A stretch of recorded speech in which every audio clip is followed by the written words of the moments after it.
दीदार सुभान अल्लाह सोहणे जी मां छावा खान लिखा सुभान अल्लाह सोहणे जी मां छावा खान लिखा जंहिंजे हथनि लाइ मौला चयो आयदुल्ला उहो ई त आहे मुंहिंजो अरबी सल्लल्लाह जंहिंजे हथनि लाइ मौला चयो आयदुल्ला उहो अरबी सल्लल्लाह वाह वाह नूरानी रुखसार शान मोती जवार सुभान अल्लाह सोहणे जी मां छावा खान लिखा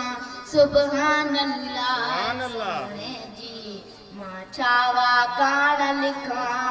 यूसुफ पे सोना लेकिन सरकार दी शे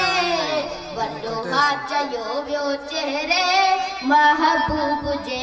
लाइ यूसुफ पे सोना लेकिन सरकार दी शे वॾो हा चयो वियो चेहरे महबूब जे लाइ अहिड़ा चेहरे जा चमकार खादी चोॾीअ जे चंद्रहार अहिड़ा चेहरे जा चमकार खादी चोॾीअ जे चंद्रहार सुभान अल्लाह सोहणे जी मां छावा खान लिखा रब पाक चूंडे वसफूं रखियूं मुस्तफा जूं बाज़ा गल बसर जूं सोहणियूं अखियूं मुस्तफा जूं रब पाक चूंडे वसफूं रखियूं मुस्तफा जूं बाज़ा गल बसर जूं सोहणियूं अखियूं मुस्तफा जूं जंहिं दम नेण कणनि दिलदार भुलजनि बिस्तर तां बीमार जंहिं दम नेण कणनि दिलदार भुलजनि बिस्तर तां बीमार सुभान अल्लाह सोहणे जी मां छावा खान लिखा सुभान अल्लाह सोहणे जी मां छावा खान लिखा जंहिंखे नवाज़ियो मौला लख कंगणनि सां अज़मी इसम वठंदो कर अधु बंगणनि सां जंहिंखे नवाज़ियो मौला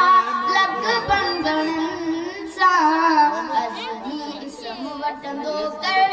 अधु बंगणनि सां आहीं जीअरो जा जमाल ताज धणीअ सां तार आहीं जीअरो जा जमाल गंढ ताज धणीअ सां तार सुभान अल्लाह सोहणे जी मां छावा खान लिखा सुभान अल्लाह सोहणे जी मां छावा खान लिखा जंहिंजा वलेल वारा वार सोहणा सोहणा पिंडड़ीदार सुभान अल्लाह सोहणे जी